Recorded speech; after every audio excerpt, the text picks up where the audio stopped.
like to take this moment here to expose a bit of a bias that I have. It is quite human to have biases. That is not a bad thing. We all have them. It is what we choose to do because of those things that matters the most. And I think this morning I would like to use my bias out loud, to just speak it for this one moment. And that bias hopefully is not too of a dramatic or political one, but it is simply to say that the World Central Kitchen is perhaps my favorite mission partner that we have in support. I truly, truly love this organization. I feel deeply connected to many of our mission partners and the work that they do around the world, but WCK hits something different within me. I don't know what it is. I can't quite put my finger on it, but I am deeply, so deeply moved by the work that they do. As Linda told us, World Central Kitchen's mission is simple and yet profound: to feed people in the direst and most life-threatening situations. When disasters occur, earthquakes, hurricanes, wars, they are a first to show up and a last to leave organization. And they are truly everywhere, as Linda told us, everywhere around the world, and also not that far away. Just in 2023, they were in Vermont, feeding people whose homes had been destroyed in the flooding there.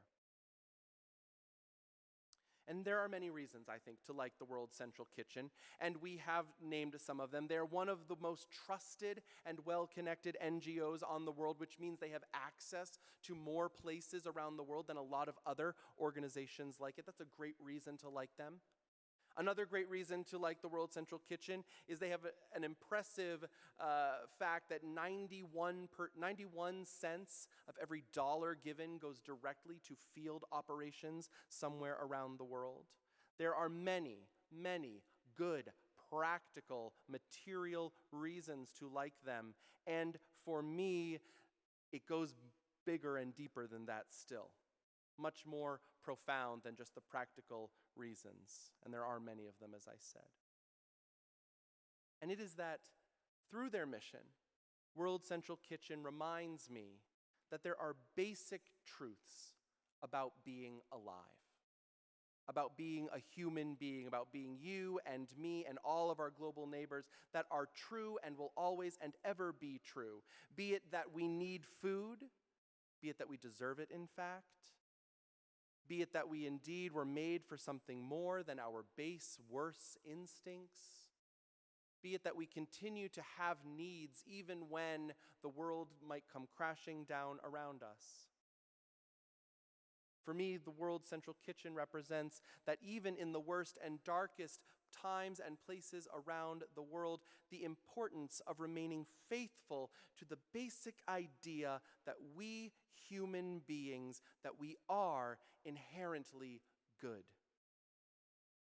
that we are inherently decent. And within that, therefore, we are always worth caring for, worth protecting, worth safeguarding, worth feeding. That we human beings are more than our worst examples and situations, that we are not our wars and our violences, though we might perpetrate them, yes, but it is not who we are. It's just something we do sometimes. Lots of people do not agree with this idea. Lots of people, politicians, professors, scientists, authors, neighbors like you and me, do not agree with this idea. In fact, there are many who believe totally the opposite, that human beings, that we are actually inherently greedy, inherently selfish, violent, always trending toward harm, and that it is only by the fragile cloth of society and civilization that we are kept from descending into our true lawless nature. I am sure that there are many people sitting here, watching, worshiping with us now, that have complicated feelings around the idea that we are inherently good. But the issue with this idea of our inherent badness is that there is, in fact, very little evidence to make that case. And the few evidence that there is often overblown or just reported much more loudly and more grandly than everything else. I'm reminded of something that I learned in one of my high school world history classes about Britain during World War II, preparing for Germany's air offense against them, preparing for the Blitz, as it would be called. That there was very real concern, especially in London, that the bombing that would take place there would send people into a kind of madness. That in the bones of their destroyed city, the British people would descend to their natural instincts and turn on each other, scraping and scrounging for food and shelter and supplies, that as they would be fighting against Germany, they would also be fighting against themselves. A terror gripped them. And when the Blitz came, and it did, for 9 months, bombs dropped, and politicians and psychologists and sociologists were genuinely very surprised to find that none of that happened. Even as destruction fell from the sky night after night after night. That people did not turn on each other. That it was not every man for himself when the lights went out and did not come back on. That they found, in fact, it was something quite the opposite, that in the rubble something indeed was awakened from deep within the people, and it was a drive to continue to be together, to dust themselves and each other off, and to find a way, any way, to make merry however they could.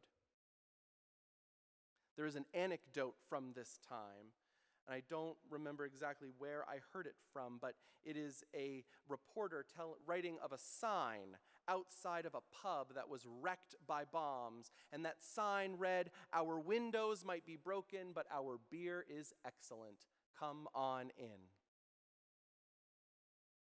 And it wasn't just true about London.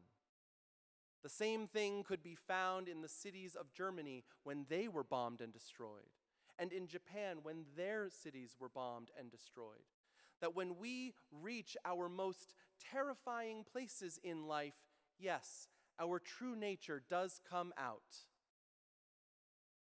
And it's not a bad one.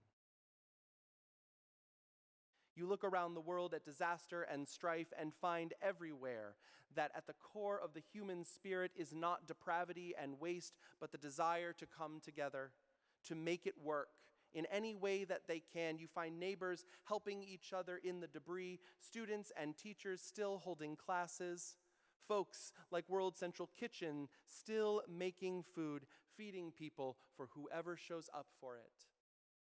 Linda described some of the terrifying scenes in Gaza. They grip the soul. But have you seen videos too of laughter? Have you seen those? Read about the ways that people are still finding ways to be together. That indeed, even in that terrible place, they have not lost each other. They still hold on to the goodness that is on fire within them.